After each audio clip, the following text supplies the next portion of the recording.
la luz producida por el faro, solo existe aire, entonces el rayo de luz va a continuar con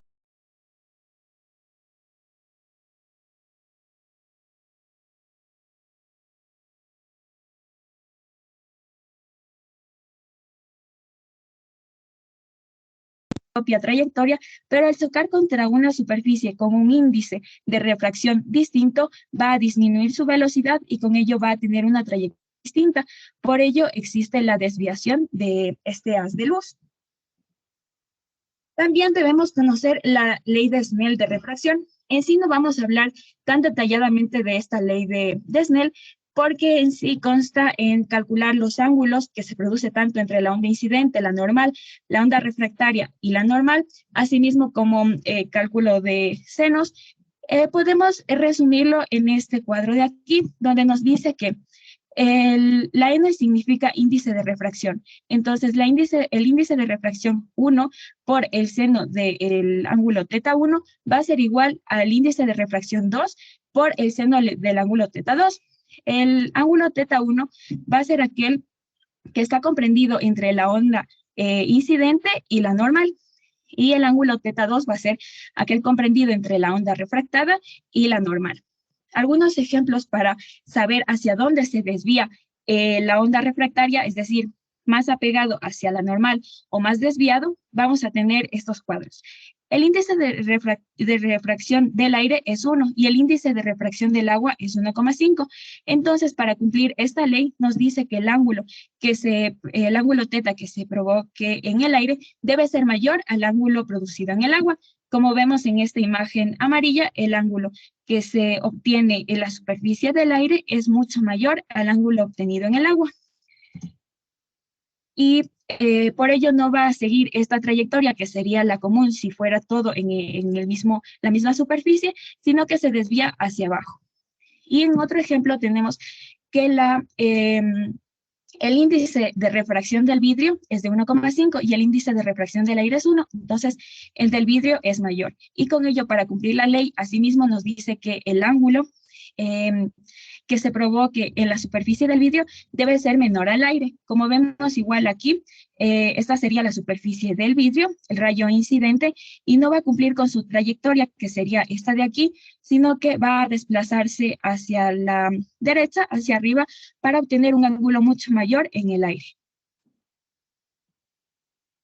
Además, como había mencionado, la refracción no solo va a depender de la velocidad, sino que también va a depender del índice de refracción, perdón, sino que también va a depender de la angulación de la superficie con la que choque estos haces de luz. Como aquí vemos, estos haces de luz son paralelos y chocarían contra una superficie que se encuentra totalmente perpendicular. Aquí no existe desviación, sin embargo, sí existe una disminución de la velocidad de estos haces y también una disminución de la longitud de onda. Sin embargo, cuando esta superficie se encuentra levemente angulada, va a depender la angulación y con ello va a depender su desviación. En este caso, la desviación va a ser hacia abajo, puesto que en estos haces de luz superiores, al iniciar en el aire, la velocidad por la que transcursan los haces de luz va a ser de 300.000 kilómetros por segundo y luego va a tornarse un poco más lenta en el cristal. Sin embargo, aquí ya es más rápido y por eso se desvía hacia abajo. También es importante hablar acerca de los lentes tanto convexos como los cóncavos. Los convexos, partiendo de los haces de luz que van paralelos, chocan contra el lente convexo, que sería este de aquí con esta forma, y a partir de ello van a converger en un punto en común. Algo importante a mencionar es que aquellos haces de luz que vayan a pasar exactamente por el centro del lente convexo no van a desviarse, van a seguir su trayectoria normal. Y este punto en el que convergen se denomina el foco o punto focal. Entonces, por ello también los lentes convexos también son conocidos como lentes convergentes. Y por el contrario, los lentes cóncavos van a ser aquellos que partiendo de los haces de luz paralelos y chocarse contra una superficie que en los vértices es mucho más pronunciada y tiene una leve depresión en el centro, no van a unirse en un foco, sino que van a desviarse. Y por ello también los lentes cóncavos se denominan lentes divergentes. En esta lámina de aquí al lado,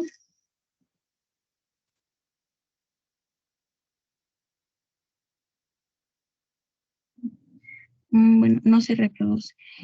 Ya, en esta lámina de aquí al lado vemos que tanto si varía la distancia del objeto, que es el puntito azul, o la altura del objeto, va a cambiar el punto donde se forme la imagen. El punto donde se forma la imagen no es lo mismo que el foco. El foco es donde, como ya habíamos dicho, donde convergen los haces de luz, tras una vez haber pasado el lente, que el lente se encontraría aquí, un lente convergente, y aquí se encontraría el foco. Sin embargo, la imagen siempre se va a formar un poco más atrás del foco, que en nuestro ojo sería parte de la retina.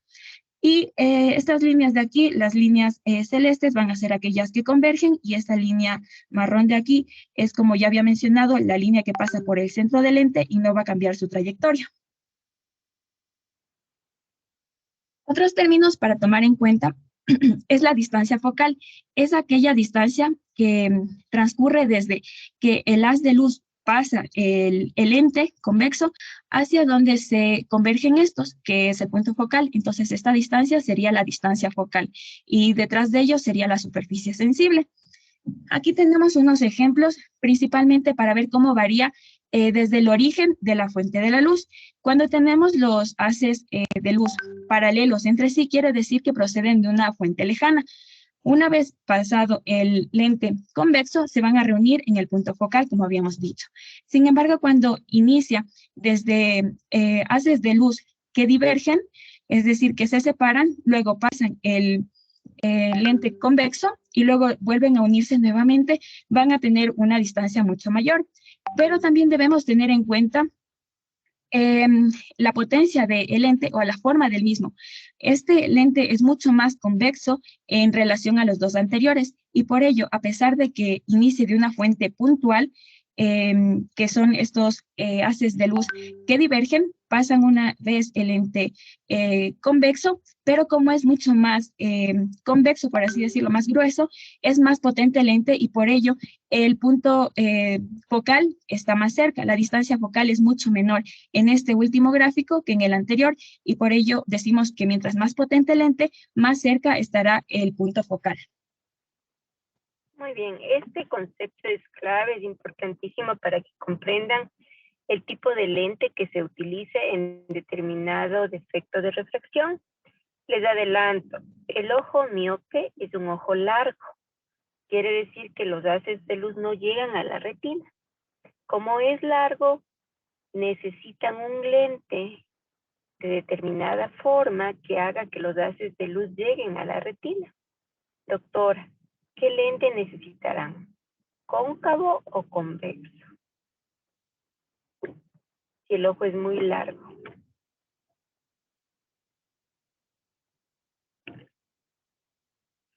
¿Me escuchaste? Sí, Doc, un lente convexo para que sea mucho más cercano el punto de foco, como vemos aquí en esta imagen inferior. Los miopes necesitan un lente cóncavo, ¿sí? Cóncavo negativo. Los hipermétropes necesitan un lente convexo positivo.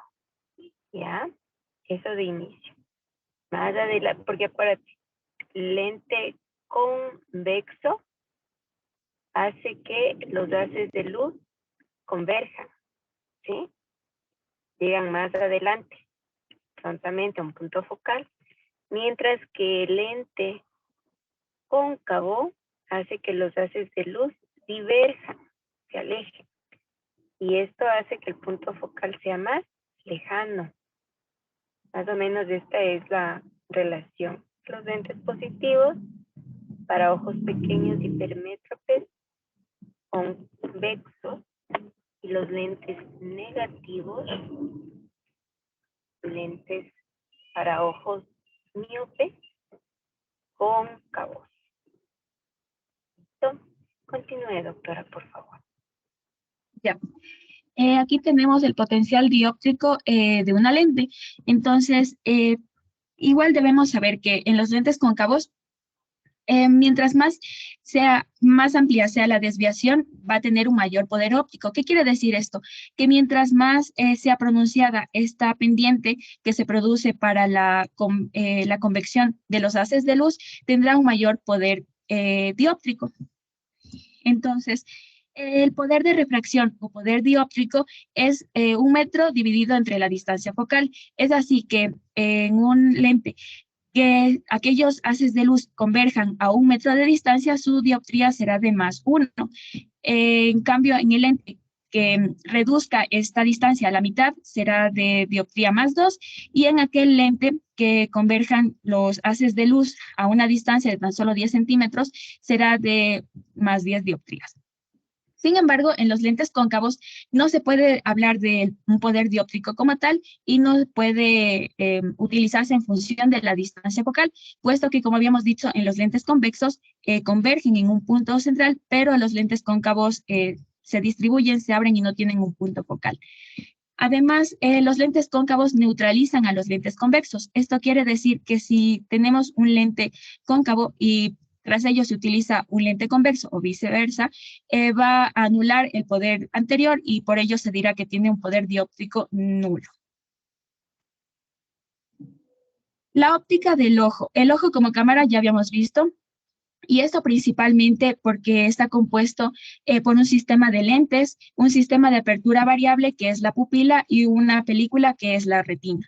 El sistema de lentes, como ya habíamos visto, aquí además vamos a tener distintas superficies de refracción con distintos índices de refracción, iniciando con la primera superficie de refracción, que sería entre el aire y la cámara anterior de la córnea.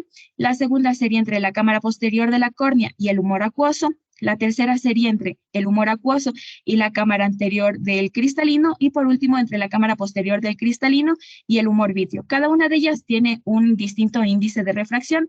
El aire corresponde a 1, ya habíamos visto, córnea 1,38, el humor acuoso 1,33, cristalino 1,4 y humor vítreo 1,34. Sin embargo, para una mejor estudio de esto, se toma en cuenta como a todas estas superficies de refracción como una sola lente, sumando con una suma algebraica simple de todas estas índices de refracción y tomando en cuenta que como si fuera una sola lente que tiene un único índice de refracción. Además, es importante mencionar que el poder dióptrico total del ojo es de 59 dioptrías, que son dotadas prácticamente la mayoría por la cara anterior de la córnea, siendo esta 2/3, y no por el cristalino como se creería, ya que este solo dota de el tercio restante, que corresponde a las 20 dioptrías. Sin embargo, la función más importante del cristalino, como vamos a ver, va a ser aumentar o disminuir su curvatura para con ello tener un enfoque adecuado de los distintos objetos en relación a la distancia y con ello llevar a cabo el proceso de la acomodación. La apertura variable, como habíamos dicho, esta va a estar en relación con la pupila.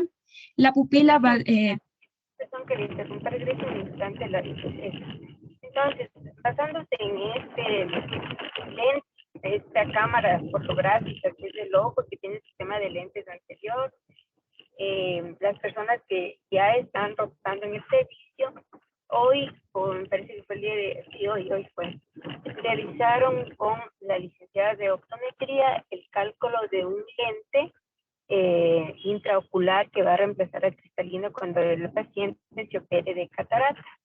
Para esto, para el cálculo del poder dióptrico del lente, porque se retira un lente y se coloca otro, este lente va a calcularse de acuerdo a la curvatura de la córnea, y eso también le da un poder de refracción distinta al ojo y también al largo del globo ocular. Entonces, primero se realiza en el paciente la queratometría, que es el cálculo de la curvatura de la córnea vertical y horizontal, y la longitud del ojo. Todo esto se asocia con fórmulas estandarizadas de acuerdo al tipo de lente, a la variante de índice de refracción de cada lente que se compra a nivel de todos los lentes artificiales que están en el mercado. Tenemos un lente específico que se ha adquirido en el hospital y tiene determinado índice de refracción. De acuerdo a ese valor, a esa fórmula que se utiliza, vamos a saber en ese paciente, retirando el cristalino, que colocando un lente artificial va a llegar a una visión casi perfecta, porque estamos tomando en consideración el largo del ojo y además la curvatura de la córnea, para darnos un poder específico del lente intraocular que le reemplaza al cristalino. Estos son conceptos importantes que ustedes deben conocer, al menos por cultura general. Diga, por favor, doctora, perdón la interrupción. En la apertura variable, como habíamos dicho, aquí va a estar en relación a la pupila. La pupila puede variar su diámetro desde 0.5 a 8 milímetros, de acuerdo a la cantidad de luz que vaya a requerir de la entrada. Y esto va a variar la profundidad del foco. Quiere decir que, como vemos en el primer gráfico, aquí tenemos un diámetro bastante pequeño, una entrada pequeña, y en la segunda una apertura bastante grande. El punto focal está aquí marcado. Sin embargo, como vemos en las imágenes, en el primero, al recorrer la retina ya podría recorrer hacia adelante o hacia atrás, y vamos a encontrar un punto focal bastante estrecho, lo que nos quiere decir que aunque se mueva hacia adelante o hacia atrás, tendríamos la posibilidad de observar una imagen nítida. Sin embargo, si en el segundo caso, al ser una apertura mucho más grande y recorre el punto focal hacia adelante o hacia atrás, no va a ser la misma profundidad de foco así de estrecha, sino que va a ser un poco más amplia, por ejemplo aquí, y vamos a obtener la imagen borrosa. El sistema visual en sí, Perdón, gracias otra vez.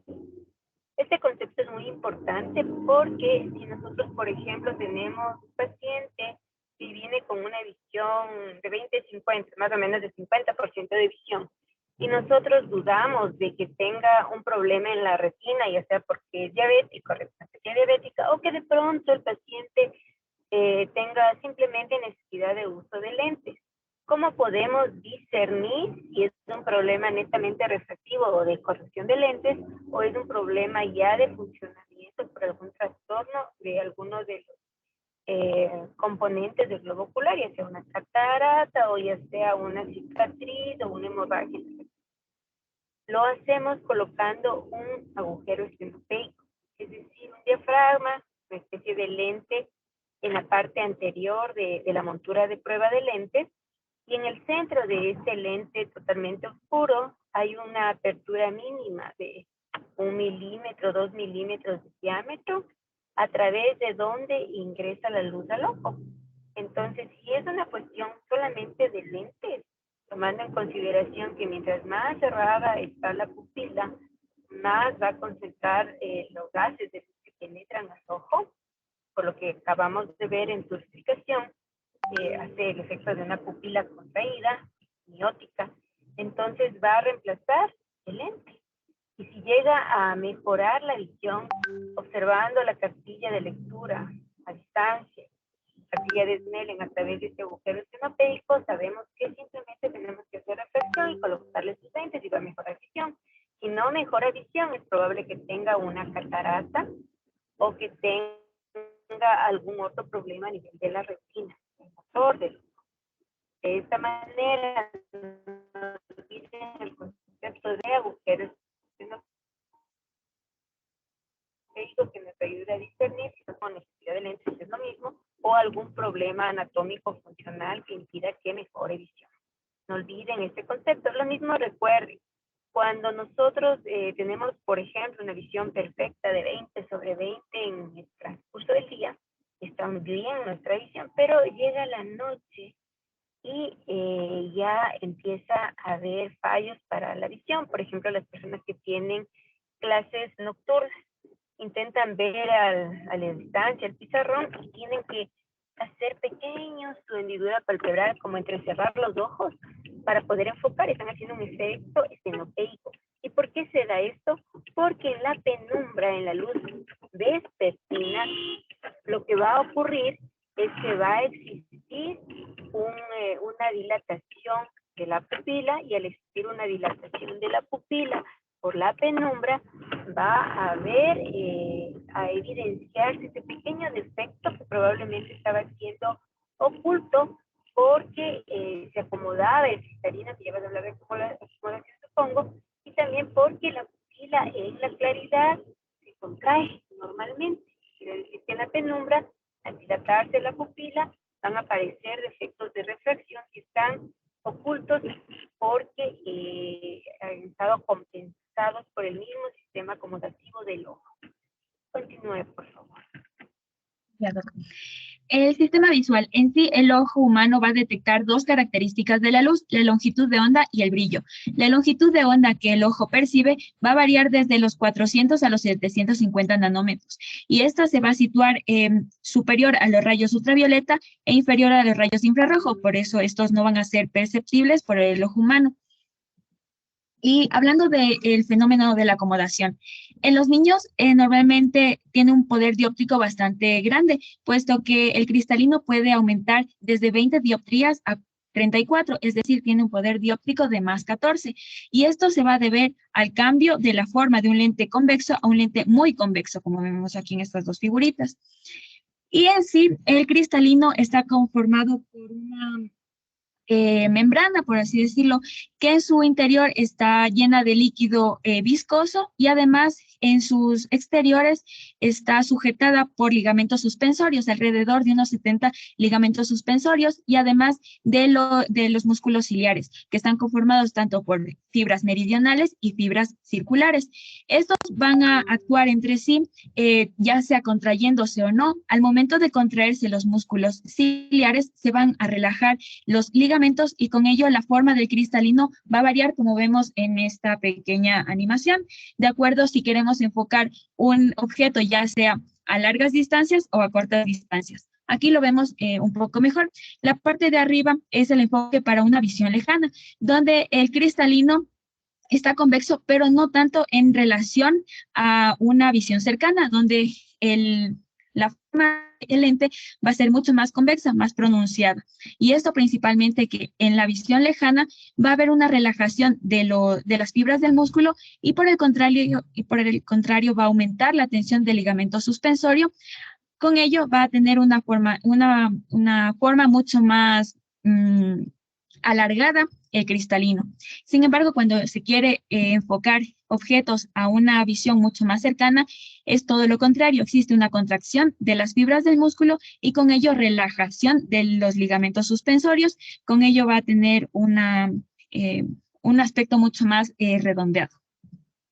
Igual aquí vemos que en sí la acomodación está controlada por los nervios parasimpáticos, y esto principalmente porque el músculo ciliar está controlado casi en toda su integridad por fibras nerviosas parasimpáticas. Estos nervios parasimpáticos van a producir la contracción de las fibras del músculo ciliar, como vimos en la anterior diapositiva, y una relajación de los ligamentos. Con ello vamos a obtener un mayor grosor y también un mayor poder dióptrico para poder enfocar sobre todo a los objetos más cercanos.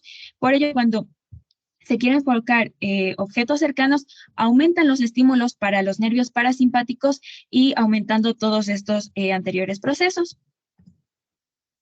Además, como había dicho también, hablando levemente acerca de la formación de la imagen en la retina, una vez captado el objeto real, la luz externa, y habiendo pasado ya el sistema de lentes y todas las estructuras antes mencionadas, la imagen se va a formar tras del foco. Sin embargo, en el ojo va a obtenerse un resultado invertido, pero al pasar por el nervio óptico y ser procesado por el cerebro, esta imagen va nuevamente a invertirse, y así podemos captarla como está en el exterior. Para ello, la función receptora y nerviosa de la retina. La retina es la parte sensible de la luz en el ojo. Esta está aquí tenemos los conos y bastones. Los conos están en relación para la luz, están encargados de la luz de colores, y los bastones de la luz tenue, la visión a blanco y negro, y por ello la visión en la oscuridad.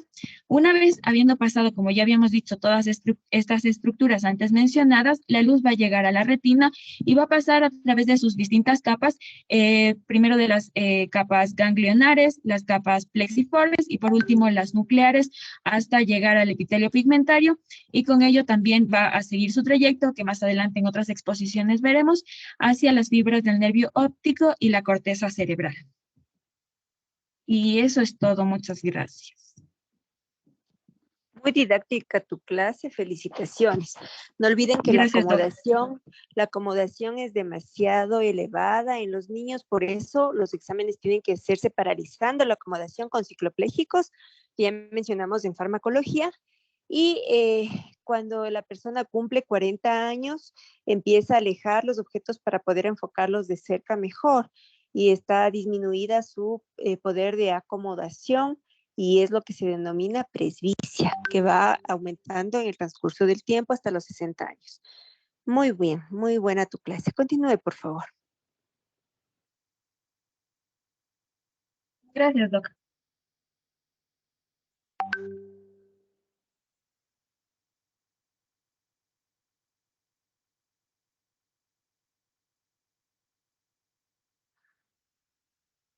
Ya. Buenas noches, compañeros. ¿Sí se me escucha? La escuchamos. Ya. Bueno, yo les voy a hablar sobre el examen de agudeza visual. Y para empezar, vamos a definir qué es la agudeza visual. La agudeza visual es una medida angular o es la expresión numérica que se relaciona con la distancia de la prueba con el tamaño mínimo del objeto, que bueno, lo vamos a entender mejor. Y la agudeza visual corresponde a la capacidad que tiene el sistema visual de detectar un objeto en el campo de visión, de separar o de discriminar dos objetos separados entre sí, y de nombrar o identificar un símbolo o una forma, etc. A eso denominamos agudeza visual.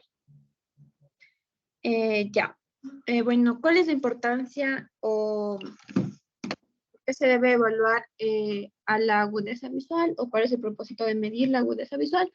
Primero, que la agudeza visual es considerado un parámetro o una medida de salud ocular, y es ya que para que se dé una correcta, o para que si sea una correcta agudeza visual, es necesario que todo el ojo y todos sus componentes aquí jueguen un papel importante. Entonces, bueno, he ahí porque es una medida de salud ocular.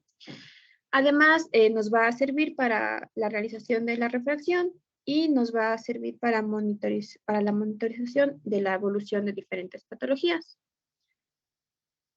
Ya, antes de iniciar en lo que consiste el examen de agudeza visual, hay que reconocer que existen factores que afectan a la agudeza visual y que pueden interferir o estar presentes en el momento del examen visual. Así tenemos los factores físicos, en donde se encuentra, por ejemplo, la iluminación de la sala, en donde también va a depender, por ejemplo, el tamaño de los optotipos. A cada letra de estas cartillas que nosotros conocemos se le denomina optotipos. Entonces, bueno, también va a depender de estas cartillas, de la iluminación de estas, del color de estas, del contraste, de la tipografía de ellas, etc. También va a depender claramente de la distancia que se presente entre el optotipo y el paciente. También hay factores fisiológicos, por ejemplo, la edad del paciente, en donde, como dijo la doc, por ejemplo, a partir de los 40 o 45 años, nuestra visión empieza a decaer lentamente. Entonces, esos son factores fisiológicos que pueden interferir. En cuanto a factores psicológicos, también está, por ejemplo, los niños que son un poco inquietos, está la motivación del paciente, está que el paciente se encuentra aburrido, o que el paciente haya tenido experiencias previas en las pruebas que sean malas. Entonces también puede interferir al momento de hacer el examen visual. Ya. ¿Y dónde está? Bueno, bueno, les presento estas herramientas que vamos a usar. Aquí esto se denomina oclusor y a esto se denominan agujeros estenopeicos, que ya vamos a ver su uso. Es importante, bueno, saber que para la realización del examen visual se lo realiza normalmente a 6 metros de distancia desde la cartilla a la silla del paciente. Ese es el estándar, 6 metros de distancia. Se debe realizar primero la evaluación del ojo derecho y luego la evaluación del ojo izquierdo. De manera general, eso. Ya, y bueno, vamos a empezar con la evaluación de la visión lejana. En cuanto a la evaluación de la visión lejana, nosotros hacemos uso de estas herramientas llamadas optotipos que se encuentran plasmados en cartillas. La más conocida, ya que es la original, es esta cartilla o la escala de Snelling, que es precisamente esta de aquí, en donde, bueno, como vemos, encontramos letras de diferente tamaño y que cada vez van siendo más pequeñas con su numeración y con su valoración. Entonces vamos a ver qué significa pues esta numeración y esta valoración que le damos a los números. Y bueno, todo nace de que un octotipo, este de aquí, está formado por 5 cuadritos. 1, 2, 3, 4, 5 cuadritos. Cada uno de estos cuadritos se denomina o equivale a un minuto de arco. Este minuto de arco es la máxima resolución que puede tener un ojo, ¿ya? Entre un cono y otro cono. Es decir, es el mínimo ángulo que debe haber para que una imagen sea percibida, ¿ya? Entonces, bueno, en esto se basa para realizar los octotipos, o de aquí nacen los octotipos. Ya, entonces, como vemos, acá hay numeraciones del 1 al 8, vamos a tomarlas hoy. Y al lado hay estos numeritos de 20 sobre 200. El 20 sobre 200 quiere decir que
ya.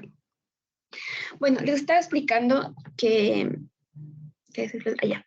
Les estaba explicando que, bueno, tengo un ejemplo más allá, pero bueno, estos números. Recording in progress. Bueno, me faltó mencionarles que estos valores de aquí están dados en pies. Entonces, cuando un paciente logra ver, por ejemplo, hasta el 20/70, quiere decir que el paciente está viendo a 20 pies, lo que en una población estándar debería verse a 70 pies, ¿ya? y así con los demás números. La máxima o la máxima agudeza visual que podemos encontrar es 20/20. O, bueno, este 20/20 que está dado en pies también tiene conversiones que ya las vamos a ver. ¿Qué más? Bueno, en cuanto a la cartilla de Snellen, como les dije, es la primera o fue la original y bueno, es la que se usa. Pero como vemos, es una cartilla que necesita que nuestros pacientes sean alfabetos.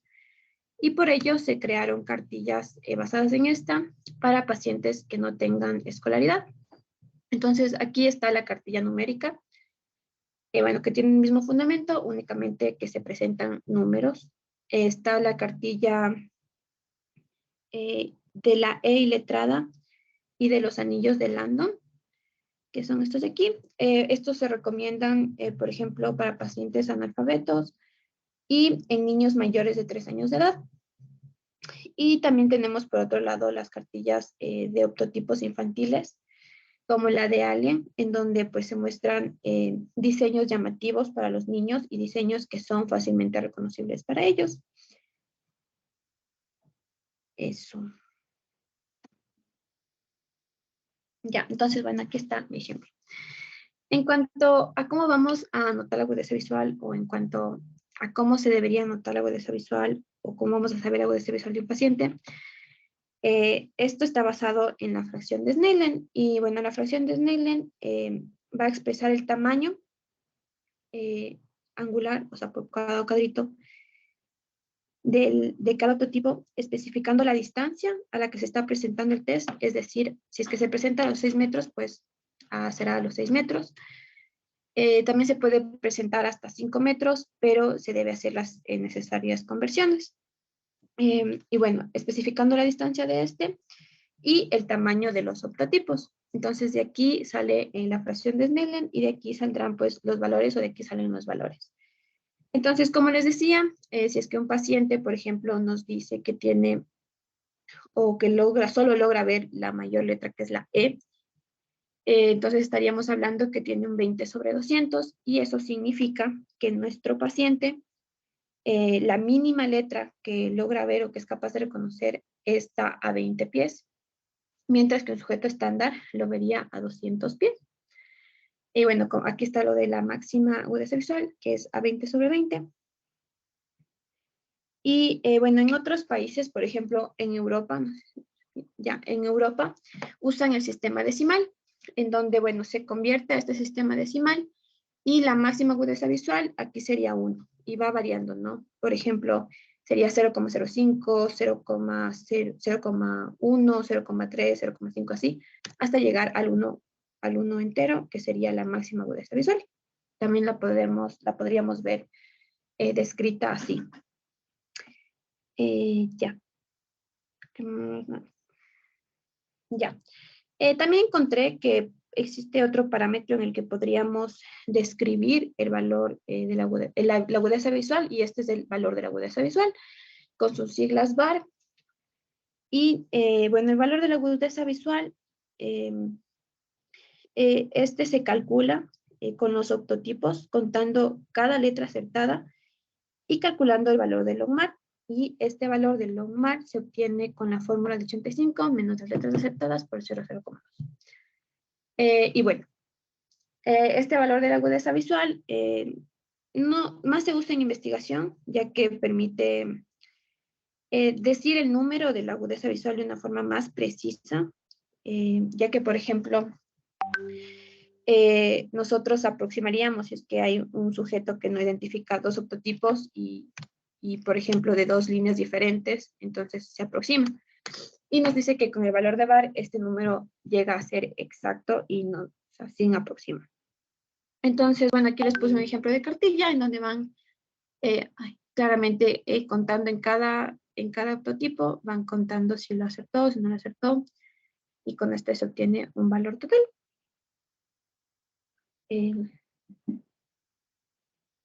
Ya.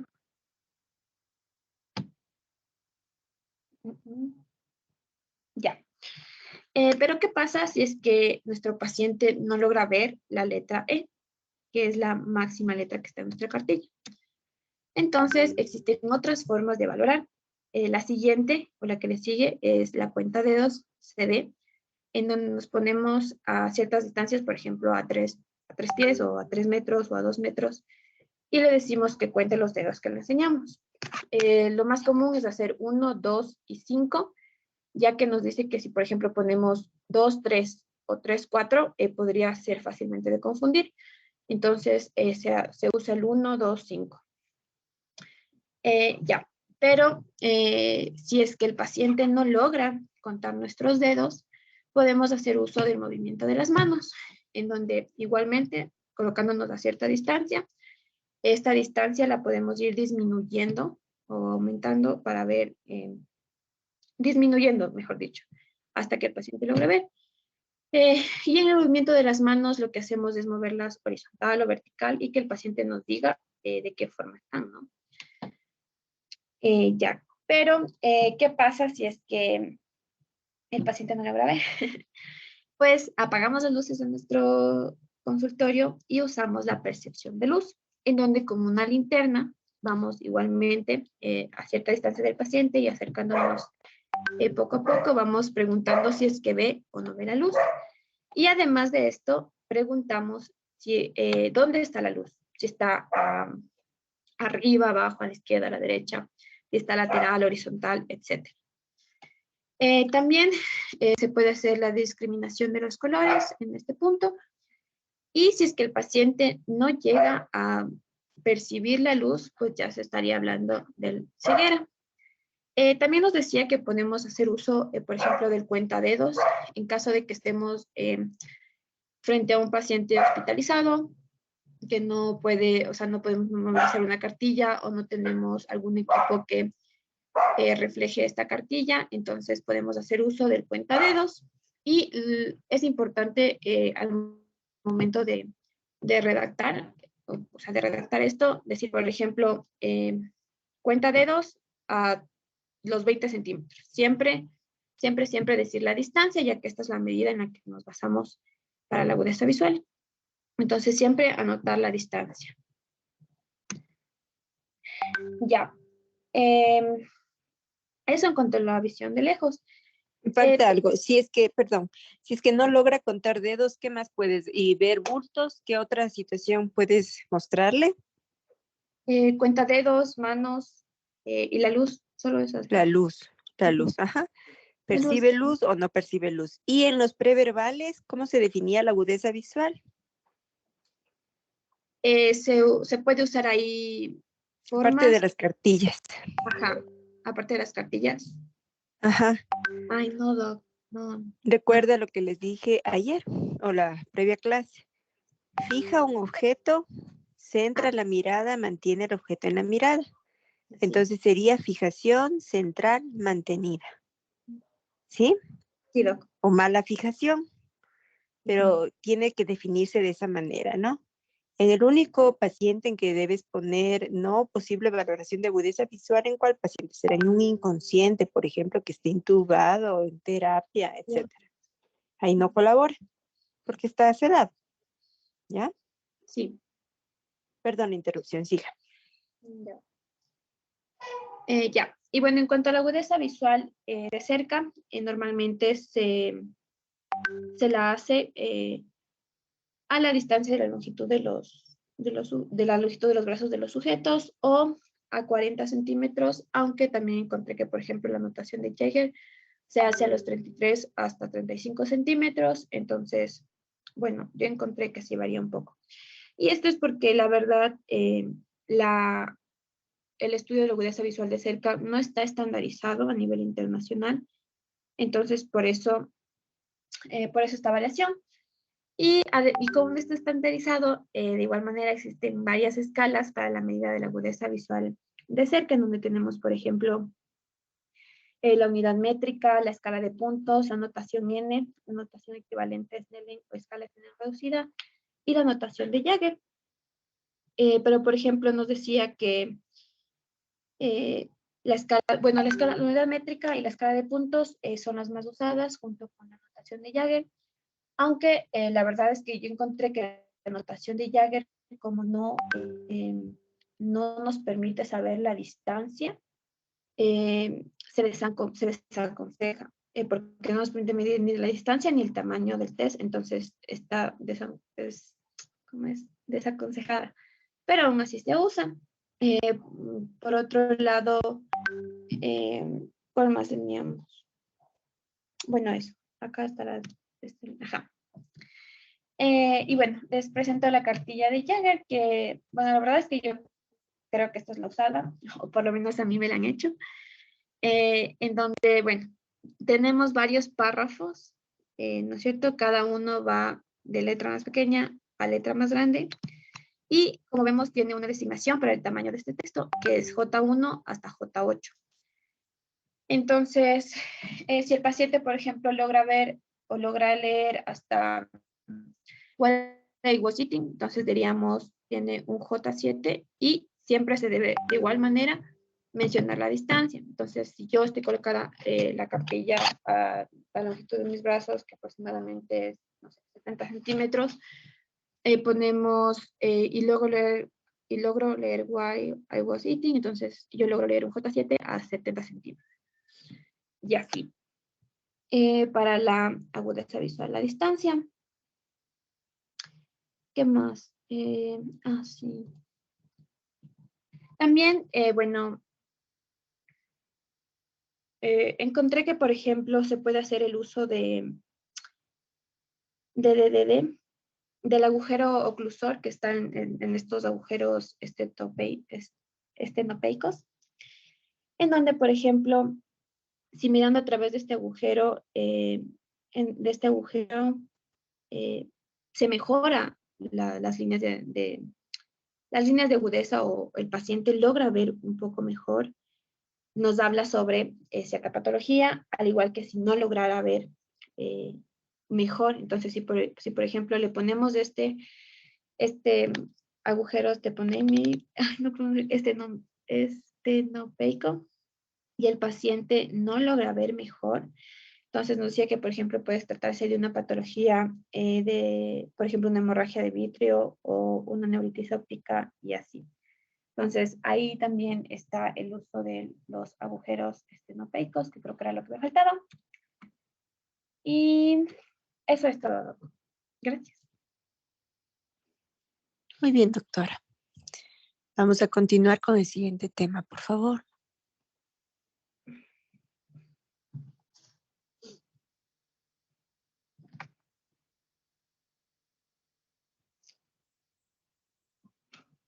Sí, se está proyectando.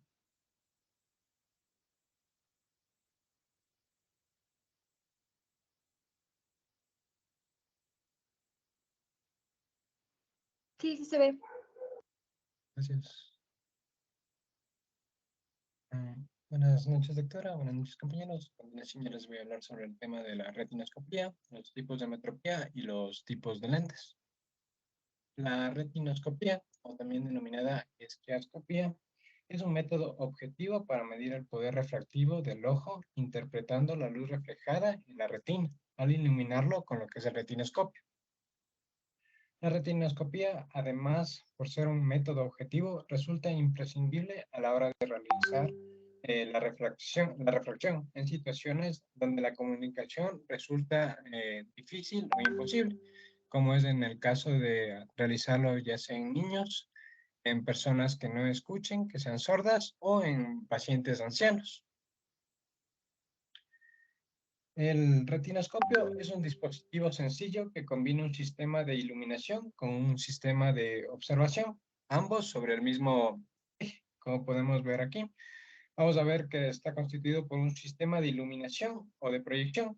El sistema de proyección ilumina la retina del ojo explorado y se compone de las siguientes partes.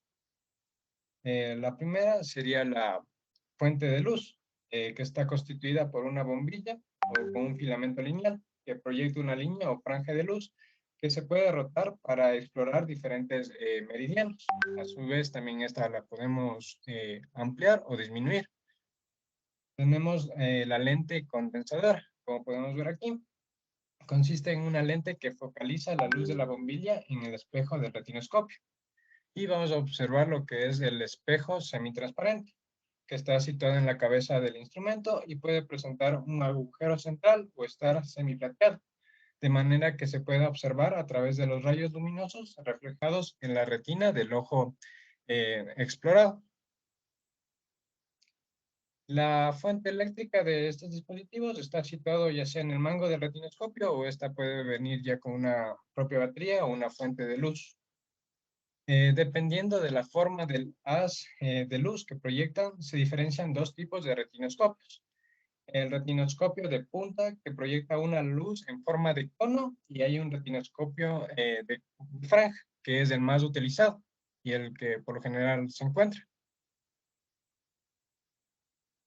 El modo de enfoque.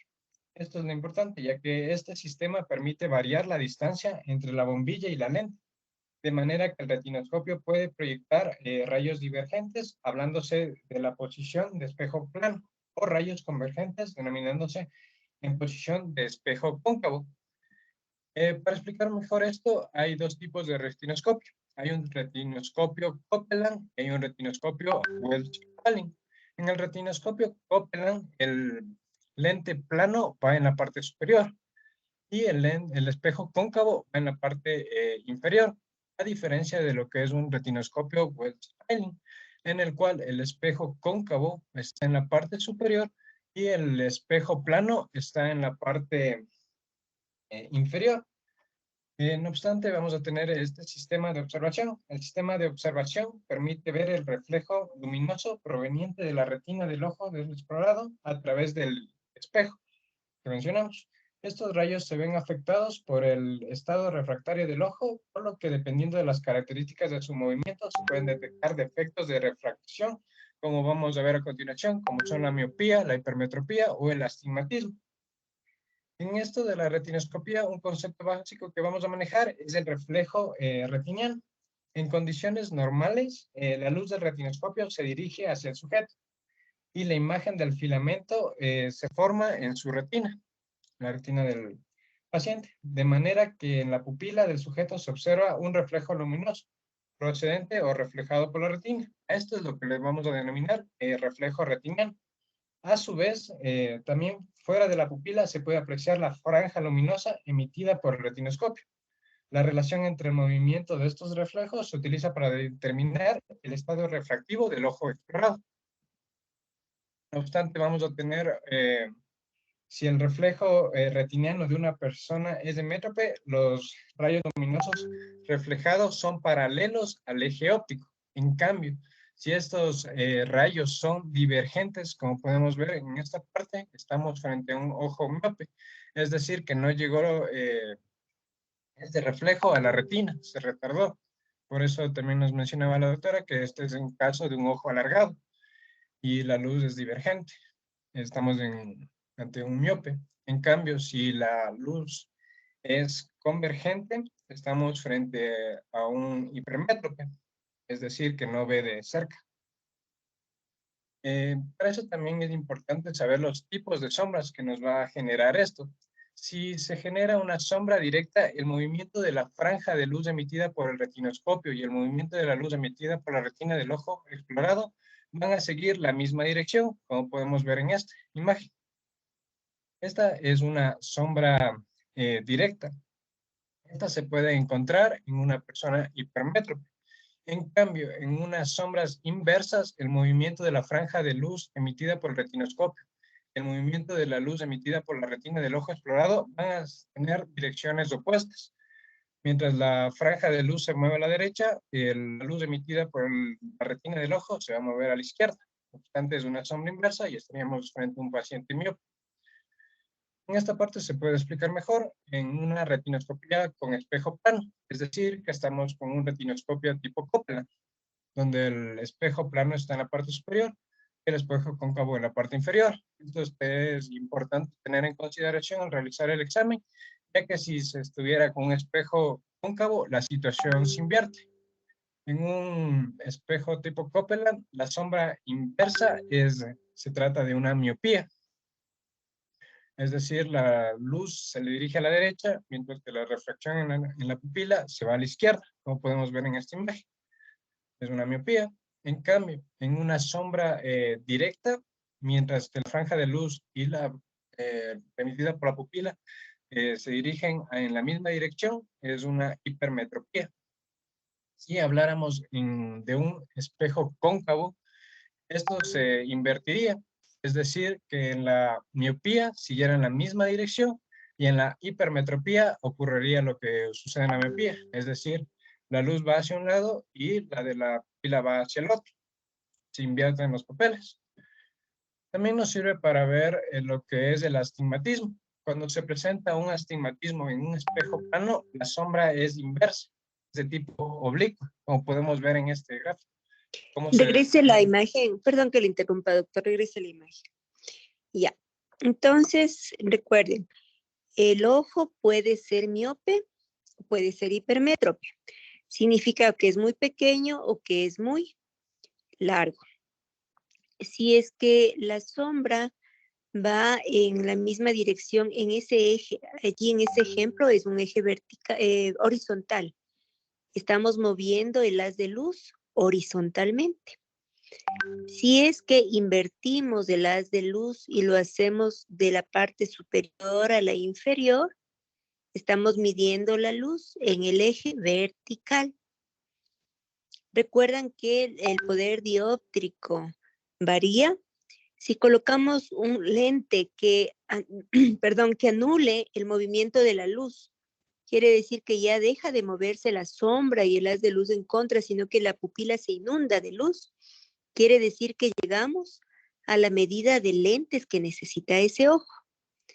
Si ese lente que estamos colocando frente al globo ocular cuando estamos haciendo el examen de retinoscopía tiene una medida, por ejemplo, de 1 en el sentido vertical que estamos haciendo el examen, en ese eje, ese ojo tendrá un lente de 1, por ejemplo. Y si es que cogemos el haz de luz y lo movemos en la dirección contraria, de arriba hacia abajo, estamos barriendo el eje vertical y nos da una medida también de 1, quiere decir que ese ojo es miope o hipermétrope de 1 dioptría, ¿sí? Sin embargo, si es que en alguno de los ejes nos da otra medida de lente, significa que ese ojo no tiene solamente una medida de miopía o de hipermetropía, sino que probablemente, como tiene una curvatura diferente de la córnea, es más curva en uno de los ejes, ya sea en el vertical o en el horizontal, va a tener una medida que se denomina astigmatismo, ¿ya? Las medidas de miopía e hipermetropía puras se van a corregir con un lente que se llama esfera, ya sea positivo para hipermétropes o negativo para miopes. Si es que tenemos que es diferente la medida en el eje vertical y en el horizontal, ya sabemos que existe otro tipo de lente para corregir una medida que se denomina astigmatismo. El astigmatismo se corrige con lentes cilíndricos. Continúe con el astigmatismo, por favor, doctor. Ya, en esta parte, como vemos cómo se emite lo que es en la pupila, esta franja, la luz, a diferencia de lo que veíamos en la pupila, que digo, en lo que le veíamos en la miopía, en la hipermetropía de la dirección, en este caso se presenta en una sombra inversa oblicua o una sombra directa oblicua, donde tendremos que ver el ángulo para corregir este mismo proceso mediante lo que son los lentes cilíndricos. Pero ¿cuál es el objetivo de lo que es la retinoscopía? Es neutralizar las sombras con ayudas de lentes. En este caso utilizaríamos unos lentes cóncavos negativos en el caso de presentar un paciente con miopía y utilizaríamos unos lentes convergentes, convexos positivos en el caso de presentar una hipermetropía con el fin de obtener esto, que es una pupila completamente iluminada, como podemos ver en esta imagen. En este está un video. No sé por qué.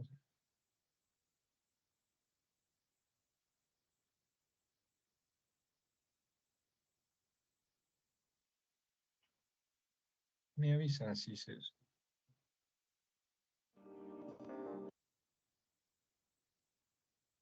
Sí, se escuchaba.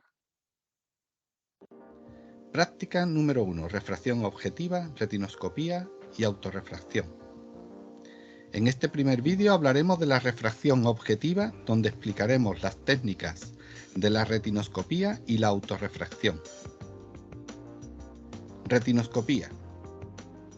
La retinoscopía o esquiascopía es un método objetivo para medir el poder refractivo del ojo, interpretando la luz reflejada en la retina del paciente al iluminarlo con una franja de luz.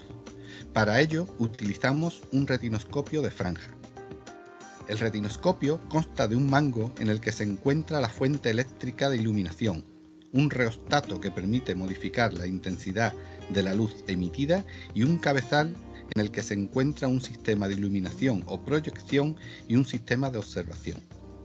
Dentro de este cabezal encontramos un anillo o cilindro negro que, cuando está en su posición más baja, la fuente de iluminación se proyecta hacia el paciente mediante un espejo plano y en posición alta utiliza un espejo cóncavo.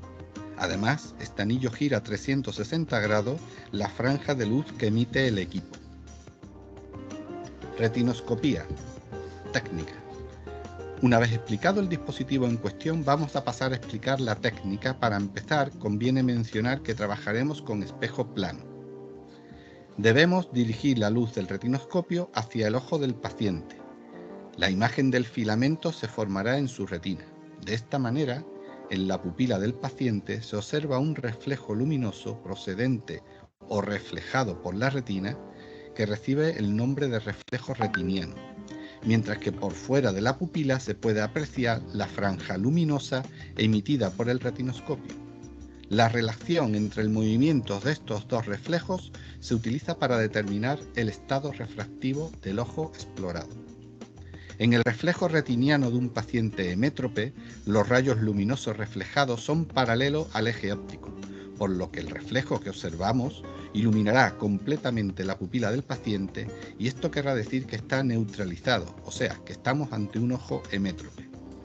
En un hipermétrope, los reflejos son divergentes y nos encontraremos con sombras directas. En un miope serán convergentes.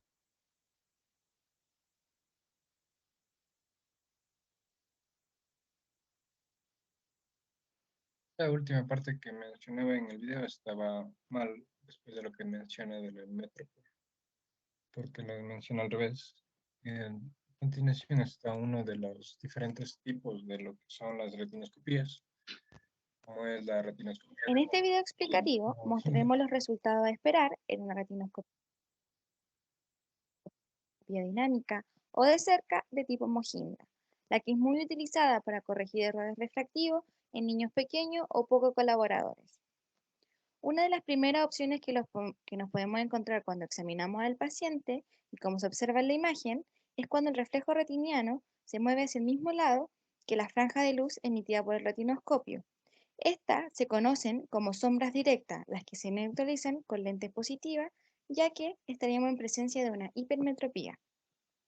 Caso contrario, y como otra opción, es encontrarnos con sombras inversas, donde el reflejo retiniano se mueve hacia el lado opuesto de la franja luminosa del retinoscopio. Para neutralizar al paciente, se agregan lentes negativas, ya que estaríamos en presencia de una miopía, como muestra la imagen.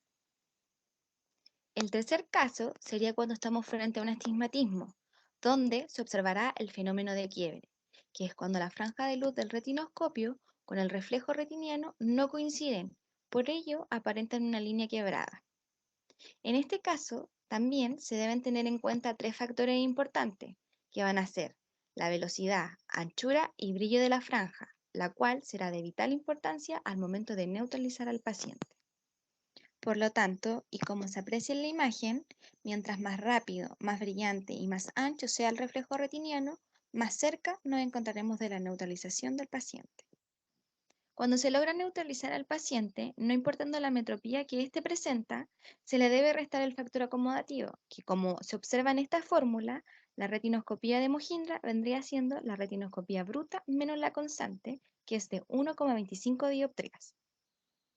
Como acotación, mencionar que los resultados obtenidos se realizaron pensando en que se empleó un retinoscopio de franja de tipo Welch-Allyn, donde el mando de enfoque se encuentra en la parte inferior, para así conseguir la posición de espejo plano.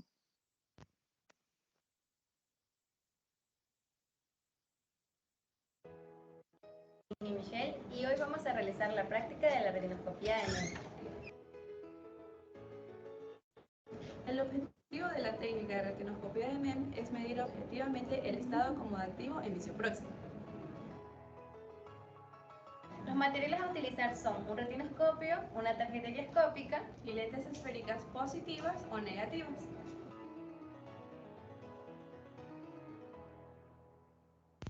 Ubicar al paciente con su corrección óptica en caso de tener. Ambos ojos del paciente tienen que estar desocluidos aunque se realiza de manera monocular. Coloque las tarjetas de MEM a 40 centímetros del paciente y pídale que lea en voz alta las letras. El optómetro observará las sombras y las neutralizará según el caso. Si las ve con, utilizará lentes positivos, y si las ve contra, utilizará lentes negativos. Al momento de neutralizar con los lentes, debe ser muy rápido y no dejar tanto tiempo de lente, aproximadamente 2 segundos. Anotar el valor del lente con el que se neutralizó el movimiento ocular y realizar el mismo procedimiento en el ojo izquierdo. Resultados. Anotar el valor de la lente con la que se consiguió la neutralización en cada ojo y el método empleado.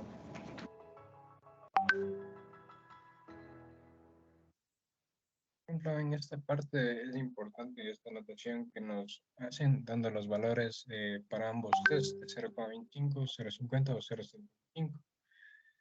Ya que valores mayores a 0,75 nos indican una insuficiencia de la acomodación, que sería un defecto tipo lag, e inferiores a ceros, donde hay un exceso de acomodación, que es un defecto tipo LEAD. Estos también van a ser importantes en diferentes tipos de retinoscopía, ya que hay muchos más, dentro de los cuales también podría mencionar lo que es la retinoscopía cicloplégica, en la cual ya se utiliza, se quiere un valor refractario absoluto, no obstante se utilizan agentes anticolinérgicos, como vimos en la clase anterior, como es la tropicamida, el ciclopentolato y la atropina, para obtener los mismos valores. Y, por ejemplo, en este caso se utilizaría para unas hipermetropías mayores al peso de dioptrías. También tenemos lo que es la retinoscopía de Bell, en la cual se utilizan, como nos muestra en este gráfico, no letras, sino el paciente leyendo. O también la retinoscopía de Nod, en el cual se utiliza un cubo con letras a una distancia de 40 centímetros de la paciente para ver su nivel de acomodación. Y cuando se corrige, se toman estas dos medidas y se obtiene el resultado de la dioptría que tendría el paciente en caso de presentarlo. No obstante, para eso se pueden usar lo que son gafas de prueba o el foróptero, que es la forma mejor de realizarlo, ya que ahí podemos utilizar diferentes tipos de lentes para ir corrigiendo a su vez el efecto en la acomodación del paciente. No obstante, vamos a hablar de lo que son las ametropías, que definimos una ametropía como el estado aquel en el que el ojo en reposo, los rayos de luz que llegan paralelos al eje visual desde el infinito, que este infinito lo toman mayor a 100 metros. Las causas pueden residir en la córnea, el cristalino, o en la longitud anteroposterior del globo, que es la causa más frecuente. No obstante, para ver si estamos ante una ametropía, se utiliza lo que es el agujero estenopeico, el cual va a producir que haya un menor ingreso de la luz y va a producir una mejor acomodación. Como podemos ver, aquí tenemos lo que es el agujero estenopeico, donde se cubra el otro ojo y solo puede entrar la luz al mismo. Y los rayos perpendiculares de la retina se enfocan en la mácula. No obstante, si tenemos una respuesta positiva por parte del paciente, estaríamos ante unos ojos amétropes. Y si no responde a esto, tendríamos que pensar en otra patología, como un defecto en el nervio de la retina. Recuerden que el agujero estenopeico lo que hace es que los rayos de luz no diverjan, sino que convergen en un punto focal. Por eso, entre comillas, le están reemplazando un lente. Quiere decir que ese paciente sí mejoraría usando lentes. Ese es el concepto. Continúe, por favor. Ya. No obstante, vamos a tener dos tipos de metropías, que son las esféricas y no esféricas. Las no esféricas, también denominadas cilíndricas. Las esféricas, en ellas, el error de refracción del dioptrio es uniforme en todos los ejes del espacio, como son la miopía y la hipermetropía. Algo por aclarar, ¿qué es el dioptrio ocular? El dioptrio ocular son los lentes propios de nuestros ojos, que va a estar constituido por la córnea y el cristalino. No obstante, en las no esféricas, o también denominadas cilíndricas, en estas ametropías, el radio de curvatura de alguna de las superficies del dioptrio no es uniforme, no es una esfera, y el error de refracción es distinto en los diferentes ejes del espacio, no es uniforme. Y en estas patologías encontramos lo que es el astigmatismo y la presbicia. En la miopía, los rayos se focalizan por delante de la retina. El globo ocular es más grande de lo normal. No obstante, el rayo no se proyecta en lo que es la retina, sino se proyecta antes. La clínica de estos pacientes se va a caracterizar porque no pueden ver lejos, pero si se acercan ya lo pueden ver. Y en estos pacientes hay un mayor riesgo de desprendimiento de retina, glaucoma crónico y cataratas. Y también nos hablaba lo que es una miopía maligna cuando esta se presenta cuando es mayor a 8 dioptrías. El tratamiento para la miopía son los lentes divergentes, también denominados cóncavos o negativos. En caso de una hipermetropía, que también es un efecto esférico, se caracteriza por un globo ocular más corto de lo normal y la proyección de la luz se proyecta atrás de la retina. Como en el anterior se proyectaba antes, en este no se proyecta en la retina, sino más atrás de la misma, lo cual ocasiona que el paciente vea más de cerca. Y lo que le puede ocasionar a este paciente es una astenopía acomodativa, con síntomas como es el picor y dolor ocular, cefalea vespertina y los ursonos. Esto debido a lo que forza la vista para poder ver en la lectura. El tratamiento para este son los lentes convergentes, convexos o positivos. Para el astigmatismo, la característica de esta es que la curvatura de la córnea es anormal. Los rayos no se reflectan correctamente. La clínica de este paciente es que ve mal tanto de lejos como de cerca. Y el tratamiento de estos son los lentes cilíndricos o de contacto, o a su vez también la cirugía.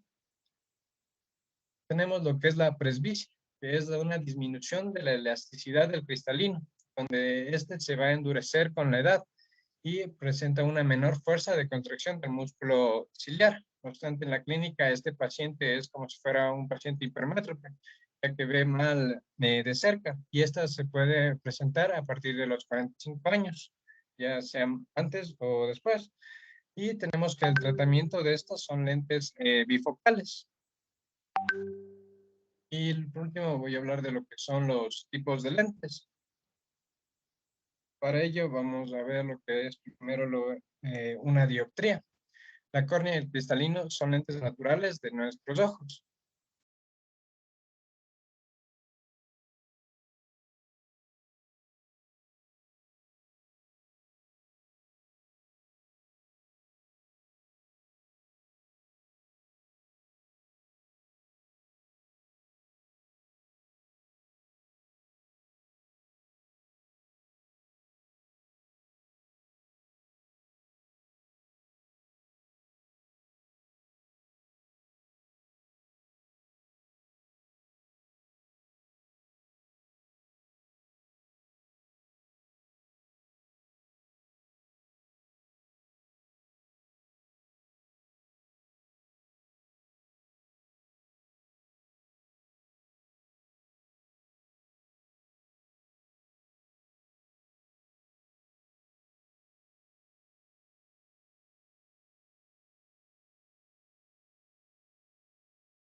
Y aquí nos mencionaba una mnemotecnia de la canción de 40 y 20 de José José, en la cual la córnea presenta lo que son 40 dioptrías y el cristalino las 20 dioptrías.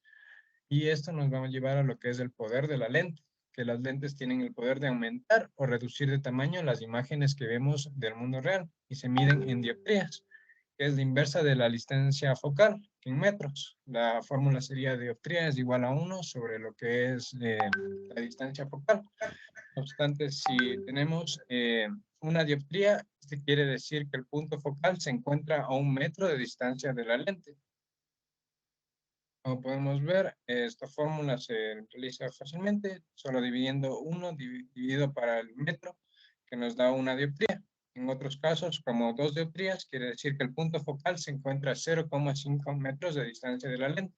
Para ello tenemos que dividir 1 dividido para 0,5, que nos da las 2 dioptrías. No obstante, los lentes son medios transparentes de vidrio, cristal o plástico limitados por 2 superficies, en la cual una de ellas, por lo general, tiene lo que es una curvatura.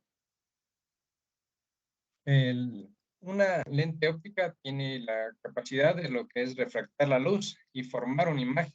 La luz que incide perpendicularmente sobre una lente se refracta hacia el plano focal en el caso de los lentes convergentes o desde el plano focal en el caso de los lentes divergentes. Como podemos ver aquí, en este se refracta desde este punto hacia el lente y en este vuelta convergen. Por eso recordar diverger es como separar y converger es como llegar a un punto de unión. No obstante, lentes divergentes para pacientes miopes y lentes convergentes para pacientes hipermétropes, es decir, lentes positivos y lentes negativos. Los lentes divergentes, vamos a tener 3 tipos de lentes divergentes, que son bicóncavas, que tienen ambas superficies cóncavas, como podemos ver en esta imagen. Los planocóncavas, que tienen una superficie plana y otra cóncava, y los convexos cóncavas, que tienen una superficie ligeramente convexa y otra cóncava. Estos se caracterizan por ser más gruesos en el borde que en el centro. Si miramos una lente divergente, da la sensación de que los rayos proceden desde este punto, que es el foco virtual. También otra característica de estas es que en las lentes divergentes la distancia focal se considera negativa. No obstante, aquí podemos ver cómo este lente divergente soluciona lo que es el problema de una persona miope. Al utilizar un lente divergente hay la corrección y la luz llega a lo que es la retina y no se queda antes, lo cual se soluciona el problema de un paciente con miopía. En cambio, los lentes convergentes o también denominados convexos o positivos van a ser biconvexas, que tienen 2 superficies convexas, plano convexas, donde tiene una superficie plana y otra convexa, y cóncavo convexas, que tienen una superficie ligeramente cóncava y otra convexa. En estos, a diferencia de los otros, estos son más gruesos por el centro que por el borde, a diferencia de los divergentes. Y en esta vamos a ver que los lentes convergentes son más gruesos. También podemos ver aquí el foco, que es la letra F en mayúscula, y la distancia focal. En esta hay un condicionamiento también importante de mencionar, que la potencia de una lente es inversa en su distancia focal. Es decir, que mientras menor distancia focal se encuentre, hay una mayor potencia. Es decir, que en este, por ejemplo, en el gráfico 1, tiene una menor potencia, ya que la distancia focal es mayor. En cambio, en este imagen tipo 2, la distancia focal es corta y tiene una mayor potencia. Y esta se utilizaría en pacientes con hipermetropía. Como podemos ver aquí. En esta, la luz se proyectaba después de la retina, lo que con un lente convergente se corrige y se proyecta ya en la retina. Esto se utiliza en pacientes con hipermetropía. Eso sería mi tema. Bastante completo. Muchas gracias, doctor. Vamos a empezar entonces, ya hemos acabado la parte refractiva del globo ocular. Sabemos que es un lente, en realidad es una cámara en donde va a formarse, a transformarse la luz en imagen a través de varios procesos que se verán en otros capítulos. Este momento vamos a adentrarnos en el mundo de el estrabismo y para lo que es importante iniciar las exposiciones de la anatomía quirúrgica y de la fisiología de los músculos extraoculares. Las clases posteriores, por ejemplo, en patologías infecciosas, estoy hablando de conjuntivitis, blefaritis y demás, o de queratitis, úlcera de córnea. Es básico que ustedes mencionen los patógenos que van a provocar estas enfermedades, los patógenos frecuentes que las provocan y los antibióticos en general que los van a combatir. Van a ser en cada tema un cuadro, por ejemplo, gram positivos, gram negativos, qué patógenos existen y qué medicación va a ir para determinado patógeno. No olviden, doctores, que estamos hablando de medicación tópica en el caso de las enfermedades externas, solamente en celulitis, dacreocistitis, endoftalmitis, ahí se verá medicación sistémica. Y en cuanto a la medicación tópica antibiótica, no mencionen jamás la gentamicina, porque la gentamicina tiene múltiples resistencias y un oftalmólogo no va a prescribir gentamicina. Puede prescribirlo como, por ejemplo, tobramicina, pero la gentamicina no. En sus exposiciones está vedada, ese antibiótico está vedado. Cuidado, me vayan a poner en el examen, en la vida diaria, gentamicina a nivel oftalmológico. Por favor, continuemos.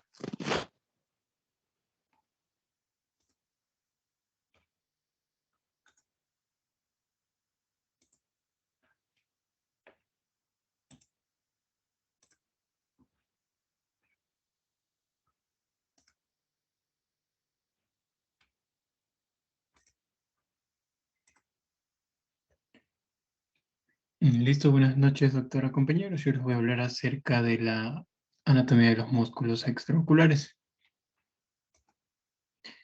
Entonces, de manera introductoria, la cavidad orbitaria contiene 7 músculos que están destinados a mover el globo ocular y a los párpados. Estos aquí son los denominados músculos extraoculares o también denominados músculos extrínsecos del ojo y están compuestos por 7 músculos. El elevador del párpado superior, que es el que vemos aquí.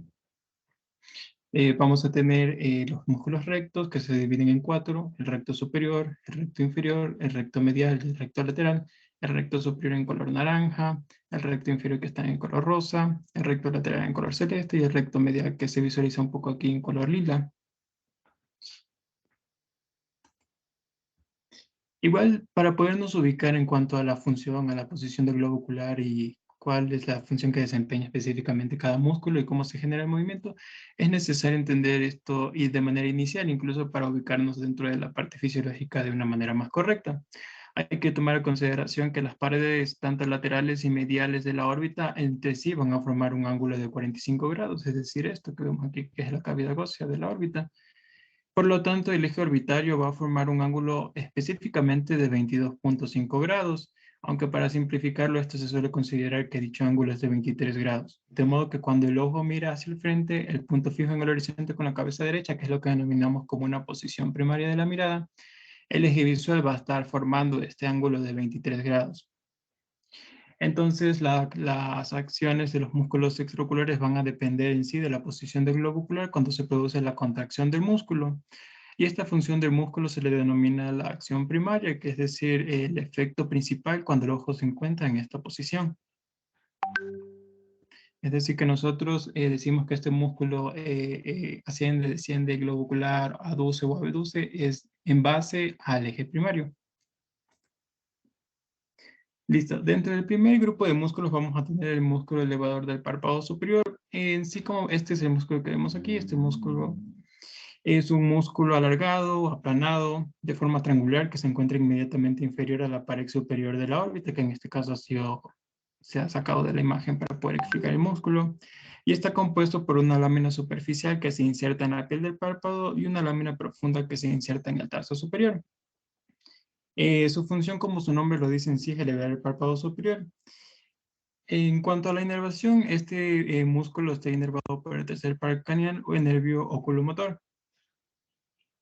Este músculo además es importante recalcar que mide aproximadamente 40 milímetros y, y su parte tendinosa mide de 14 a 20 milímetros.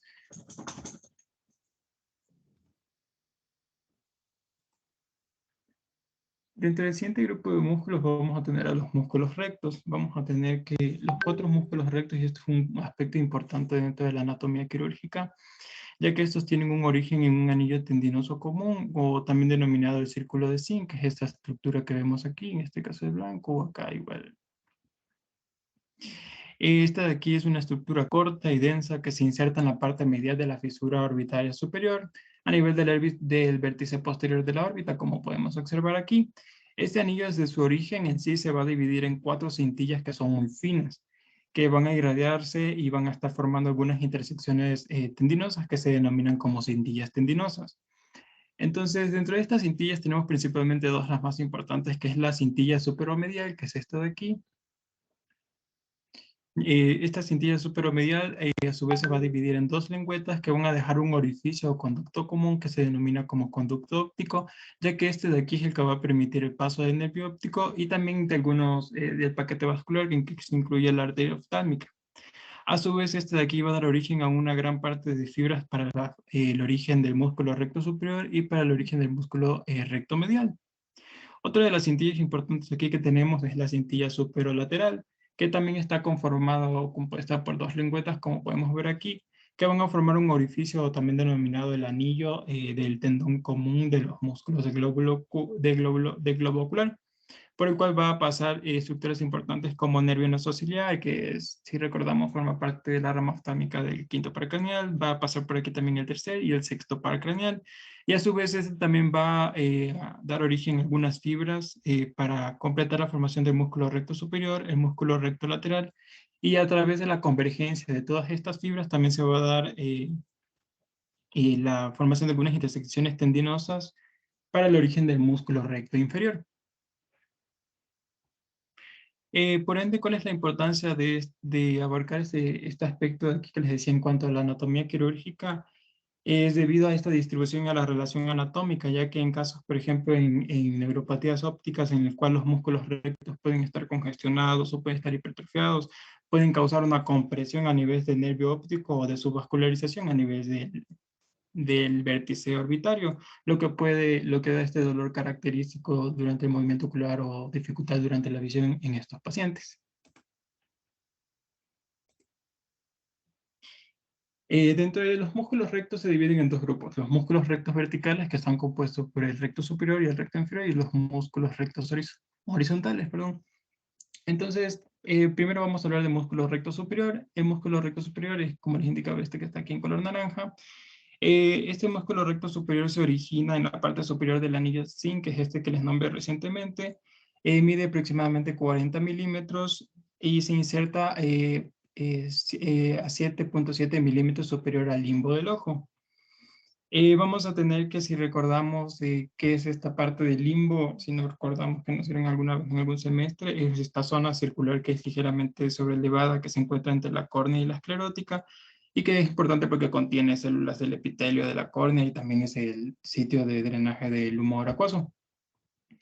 Entonces, su acción primaria de este músculo vamos a tener que es la elevación de la pupila hacia arriba, es decir, el ascenso de la mirada, pero también puede tener algunas acciones secundarias como formar parte para movimientos de aducción y también de intorsión. Luego vamos a tener el músculo recto inferior. Este músculo recto inferior, que es el que está aquí en color rosa, se origina de la parte inferior del anillo de Zinc, mide igual aproximadamente 40 milímetros, su presión tendinosa mide aproximadamente 7 milímetros y se inserta a 6.5 milímetros en la parte inferior del limbo esclerocorneal, que es esta parte de aquí. Aquí tenemos el músculo, aquí está aproximadamente 6.5 milímetros. Vamos a tener que la acción principal de este músculo va a ser la depresión de la mirada o descender la pupila. Las acciones secundarias en las cuales también puede estar influyendo es durante la aducción y los movimientos de extorsión.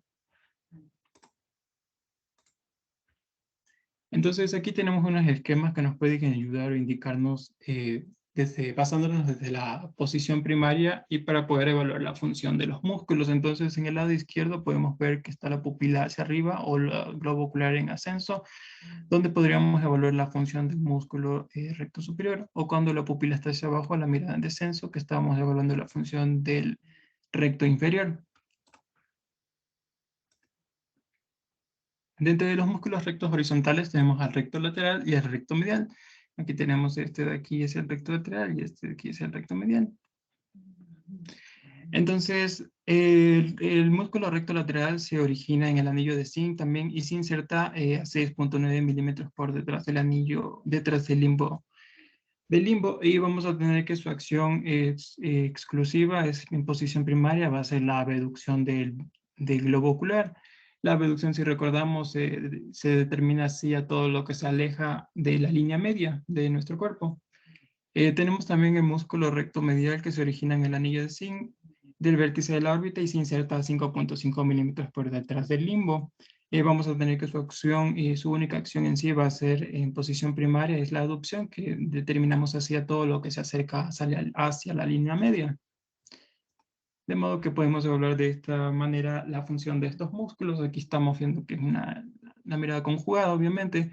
Entonces, desde la posición primaria, en el ángulo desde el ángulo de 23 grados, pues entonces, si nosotros les decimos, ponemos ejemplo a este paciente que está frente a nosotros, y le decimos que dirija la mirada hacia la derecha, en su ojo derecho se va a ir hacia la parte externa, lo que estamos viendo aquí la función del recto lateral, que está en abducción, el ojo. Y acá a su vez podemos evaluar en el mismo momento la función del ojo opuesto, para ver la función del músculo recto medial, que hace que la pupila y el globo ocular se vaya hacia la línea media.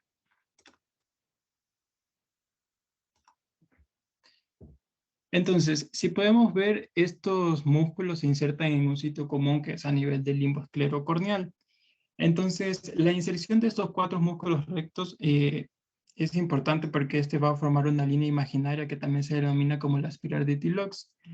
Y este de aquí representa una referencia anatómica importante para los procedimientos quirúrgicos. ¿Y por qué se le denomina espiral? Porque podemos ver que las inserciones se van a ir localizando progresivamente y se van a ir alejando cada vez más del limbo con este patrón. Por ejemplo, vemos que la inserción del recto medial, que ya les nombré, se inserta aproximadamente 5.5 milímetros, el recto inferior a 6.5 milímetros, el recto lateral a 6.9 milímetros y el recto superior a 7.7 milímetros, y se va a ir formando esta especie de espiral. Entonces es un referente anatómico importante quirúrgico. El siguiente grupo de músculos vamos a tener a los músculos oblicuos. Dentro de este tenemos el músculo oblicuo superior y el músculo oblicuo inferior. Entonces el músculo oblicuo superior es este músculo que vemos aquí, que en realidad es bastante largo junto con su porción muscular y tendinosa. Vamos a tener que este mide aproximadamente 32 milímetros. Es un músculo que se refleja, como podemos ver, sobre sí mismo.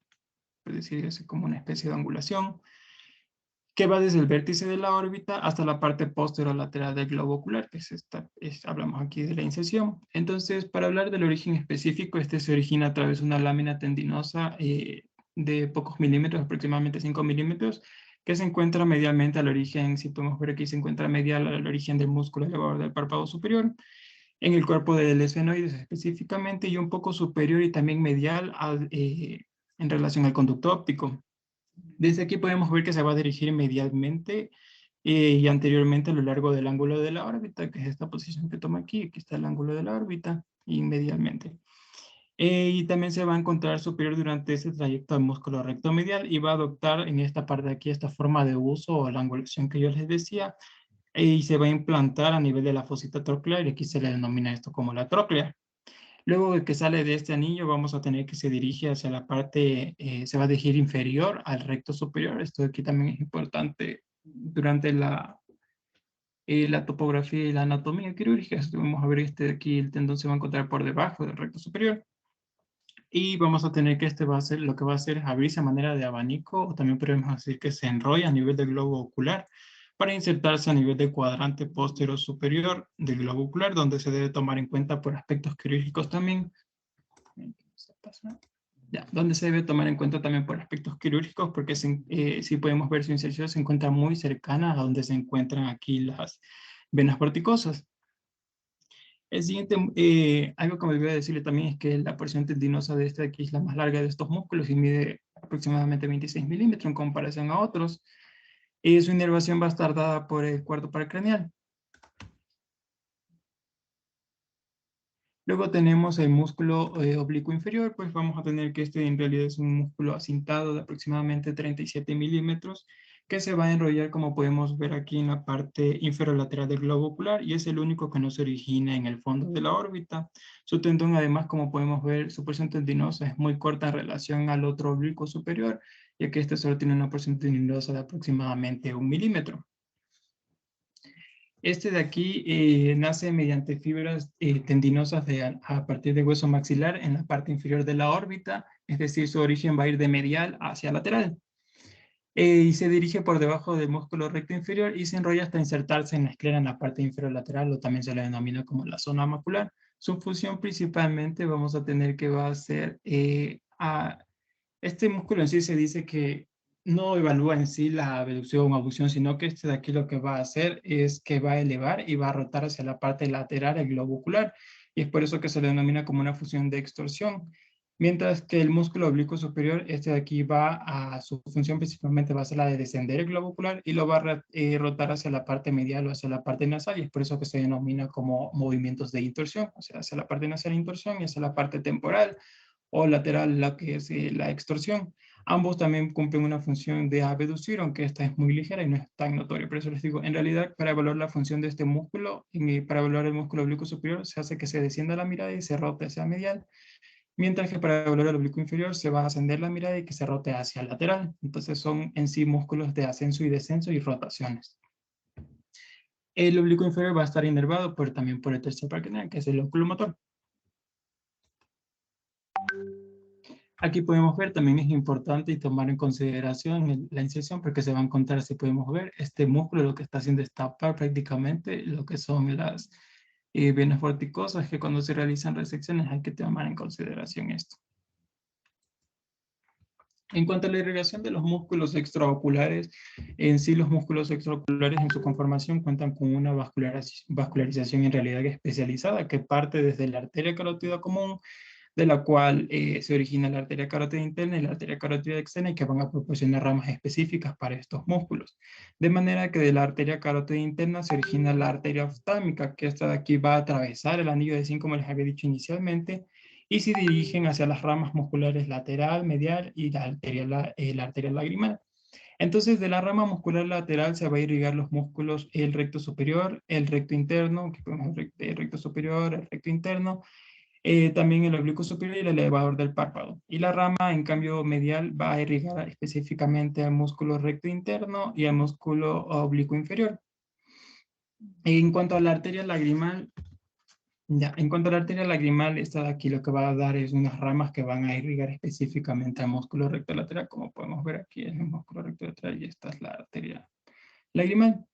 De lo que les decía que de la arteria carótida interna también nacen, de la arteria carótida externa también nacen ramas que van a irrigar estos músculos, pues tenemos aquí que nace la arteria maxilar, la cual va a originar a la arteria infraorbitaria que va a irrigar a parte del recto inferior y al oblicuo inferior. En cuanto al drenaje venoso, este va a estar, en cuanto a la ubicación anatómica, va a estar, por decirlo, paralelo a la irrigación arterial. Esto de aquí, es decir, que vamos a utilizar las mismas casi disposiciones anatómicas. Sin embargo, el drenaje venoso se va a realizar a través de la vena central de la retina en la vena oftámica superior e inferior. Sí, aquí tenemos. Entonces, aquí tenemos la arteria oftámica superior y la arteria oftámica inferior. Vamos a tener que esta de aquí va a drenar principalmente a nivel del seno venoso, del seno cavernoso. ¿Y por qué se drenan en el seno cavernoso? Ya que las venas orbitarias no poseen válvulas propias, ya que carecen de vasos linfáticos. Y este proceso lo realiza, el mismo proceso se realiza en todos los músculos extraoculares. Listo. Y por último, esto es un video.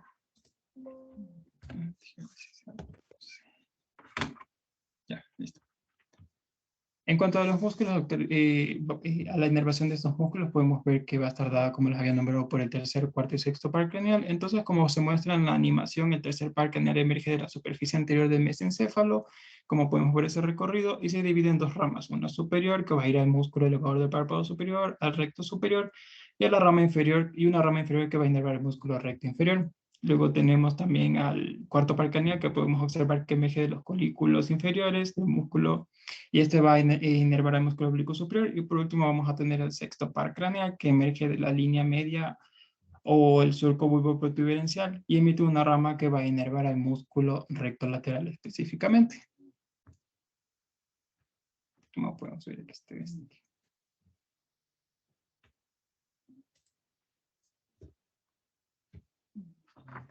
Listo, eso sería todo en cuanto a la anatomía. Muchas gracias. Completa tu exposición. Estamos ubicados entonces anatómicamente ya en los músculos, en la inervación, que es fundamental para ver las patologías que existen, y en la irrigación. Continuemos con la fisiología, por favor, para terminar este tema, y la próxima clase ya vamos a ver estrabismo. Ya, Doc, ya le comparto.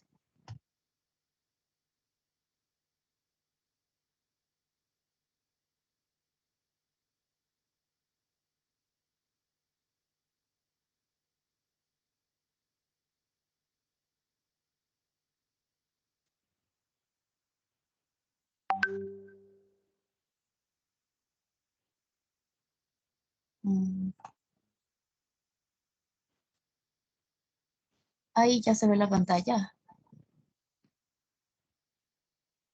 Perfectamente. Ya. Entonces, buenas noches, doctora. Buenas noches, chicos. Continuando con bueno, el tema que acaba de exponer José, vamos a hablar de la fisiología de los músculos extraoculares. Ya. Primero, para poder entender todo este tema de la fisiología de los músculos extraoculares, es importante que entendamos primero algunos conceptos. Entonces, para esto vamos a comenzar entendiendo y viendo qué son los ejes de Fick. Los ejes de Fick se van a definir como ejes principales de rotación del globo ocular y van a ser tres ejes principalmente, el X, el Y y el Z. Aquí tienen estos gráficos que me pareció como que la mejor forma de entender es que, por ejemplo, el eje X va a ser un eje tangencial, no sé, aquí está la plumita, ya. Un eje tangencial alrededor del cual el globo ocular va a realizar los movimientos de elevación y de presión, es decir, movimientos hacia arriba y hacia abajo. De ahí tenemos el eje Y, que es un eje sagital, alrededor del cual el globo ocular, en cambio, va a realizar movimientos de torsión. Aquí tenemos, siguiendo el movimiento de las flechas. Aquí encontramos lo que va a ser la intorsión ocular, que se refiere a cuando el limbo superior es elevado hacia el lado nasal, y la extorsión, en cambio, que significa que el limbo superior va a ser llevado hacia el lado temporal, que ya nos había mencionado igual José algo previamente.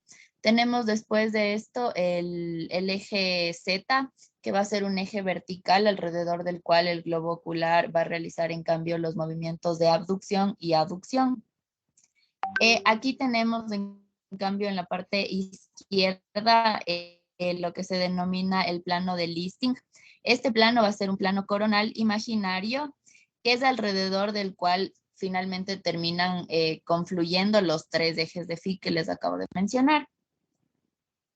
Ya, entonces aquí simplemente les coloqué esta animación para que sea un poco más entendible cómo funciona. Tienen el eje X, los movimientos que les decía de elevación y de presión, que es en un plano transversal, que está en los movimientos van siguiendo esta dirección de la flecha amarilla.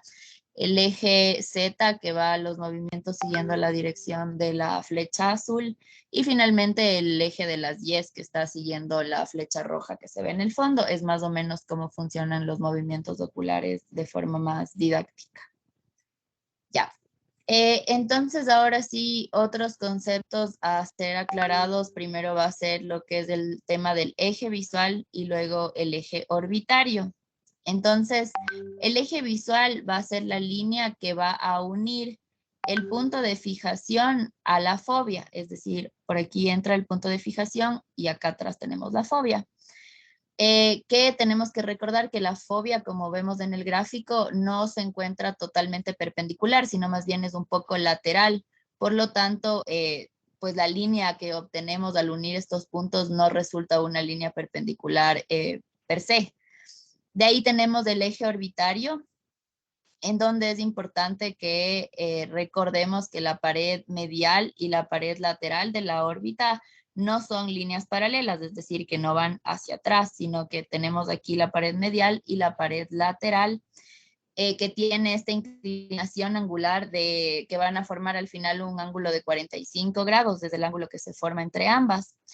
A este ángulo de 45 grados lo podemos dividir en dos, de forma que se forma, aquí justo está en la mitad dividido, de forma que obtenemos lo de 22.5 grados, que para fines prácticos, pues se va a decir que el ángulo que se forma es de 23 grados. Y eso es lo que conocemos como visual, y el eje orbitario pues van a tener este ángulo de 23 grados, y este ángulo va a ser clave para poder entender las acciones musculares. Entonces aquí tenemos como que viendo nosotros desde arriba, en el gráfico de su derecha, es como que estuviéramos viendo desde arriba, y podemos ver cómo se da, ¿no?, la formación de este ángulo de 45 grados. Finalmente el ángulo se termina dividiendo. Aquí es como entra el eje visual, y aquí es como se forma el ángulo igual del eje orbitario. Finalmente en esta apertura de aquí es donde observamos el ángulo de 23 grados, que como les digo es muy importante para entender los movimientos oculares posteriormente. Ya. Otro de los conceptos importantes de ser aclarado va a ser las posiciones de la mirada. Para esto vamos a tener la posición primaria, pueden irse guiando en lo que son los colores, les puse igual para que no se pierdan. Entonces la posición primaria de la mirada va a ser aquella en la que los ojos van a estar viendo hacia el frente con un punto fijo y hacia un punto fijo, perdón, y con la cabeza derecha. De ahí tenemos las posiciones secundarias. En estas los movimientos van a ser horizontales o verticales. Hablando de verticales, pues la supraversión e infraversión, y de movimientos horizontales, pues encontramos la dextroversión y la levoversión. Las posiciones terciarias, en cambio, van a combinar ya los movimientos horizontales y verticales, es decir, podemos hablar de que está viendo arriba y hacia la derecha, lo que podemos denominar como dextro-supraversión, y así con los demás movimientos. Estas posiciones se denominan, que son las que están en verde, que son las 3 de la derecha y las 3 de la izquierda, denominamos como posiciones cardinales. Van a ser 6 posiciones y se denominan así porque son las que nos van a permitir aislar la acción de un músculo para poder evaluarlo. Y todas en conjunto, pues, se denominan las posiciones diagnósticas de la mirada. Ya. Ahora vamos a ver finalmente las acciones musculares que realizan los músculos extraoculares desde su posición primaria, es decir, viendo hacia adelante a un punto fijo con la cabeza recta, ya que cada uno de ellos va a tener una acción diferente cuando se contraen. Entonces aquí primero vamos a ver los músculos rectos horizontales, dentro de estos el recto medial y el recto lateral. Dentro de la función principal que cumple el recto medial va a ser la aducción, y el recto lateral, por otro lado, pues va a ser la abducción. Acá, para guiarnos y no perdernos, pues es un ojo, son todos más bien, lo que vamos a ver son ojos izquierdos, y acá tenemos por supuesto la porción nasal, y acá está en cambio la pared temporal, ¿ya? Entonces, en este caso, no puedo ponerle play, denme un segundo.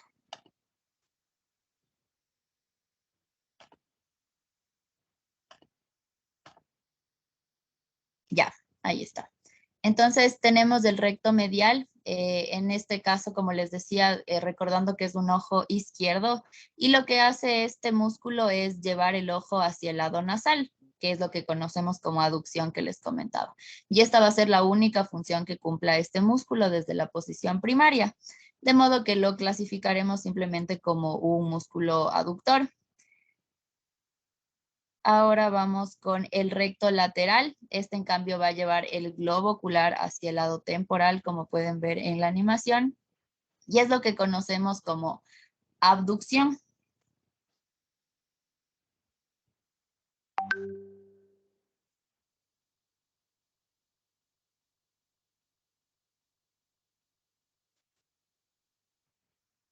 Ya. Ahora pasamos con los músculos rectos verticales. Dentro de estos tenemos el recto superior y el recto inferior. El recto superior, ya se puso. El recto superior va a formar un ángulo de 23 grados con el eje visual. Es decir, que este no está completamente alineado. De forma que nosotros vemos que el globo ocular se va hacia arriba, es decir, que hay elevación como una acción, como la acción principal que cumple este músculo, pero que además el limbo superior, si se fijan, se va hacia la parte nasal, lo que denominamos intorsión. Y el globo ocular igual se está yendo hacia medial, lo que denominamos la aducción. Por otro lado, tenemos en cambio el recto inferior. Como pueden ver en la animación, igual también va a formar un ángulo de 23 grados con el eje visual. Por lo tanto, la acción que va a producir este músculo al contraerse será principalmente la depresión, al llevar el globo ocular hacia abajo. Además, este en cambio lleva el limbo superior hacia temporal, que es lo que denominamos extorsión, y el globo ocular hacia adentro, que es lo que llamamos aducción. Entonces, estos músculos, por ejemplo, ya no van a ser músculos con una acción pura, por así decirlo. El recto superior va a estar cumpliendo como función principal la elevación, luego la intorsión y la aducción, y el recto inferior como función principal tendrá la depresión y después de eso la extorsión y aducción. Ya. Ahora aquí sí es como importante que entendamos lo que va a pasar aquí. Dentro de lo que es el recto superior que les comentaba, ¿qué va a pasar si nosotros queremos evaluar al músculo recto superior tratando de aislar la función principal de este, que en este caso sería la de ser un elevador puro? Para esto es importante lo que comentábamos del ángulo de 23 grados que se forma entre el eje visual y el eje óptico, ya que como pueden ver entre el eje visual y el plano muscular, déjenme pongo la pluma. Ya. Aquí está. Entonces aquí está el eje visual, que como les decía, o sea, no es perpendicular por completo, pero pues está aquí representado. Y el plano muscular, o sea, hacia dónde se dirige el músculo, va a estar formando este ángulo de 23 grados. Entonces, aquí tomando en cuenta que estamos viendo el ojo desde arriba, pues para poder evaluar al recto superior como elevador puro, vamos a tener que alinear el plano muscular con el eje visual. Entonces, aquí ven a la derecha como lo que se tendría, o sea, el movimiento que tendría que hacer el ojo, es decir, como recorrer estos 23 grados frente a la pantalla que estamos, digamos, hacia la derecha, de forma que se alinee en los dos ejes y quede todo en un mismo plano. Entonces, para esto, ¿qué tendríamos que hacer? O sea, para esto sería necesario llevar al globo ocular, perdón, a una abducción de 23 grados, de forma que se alinean los ejes y el músculo se comporta como un elevador puro y podemos evaluar esta función. Si por el contrario, en vez de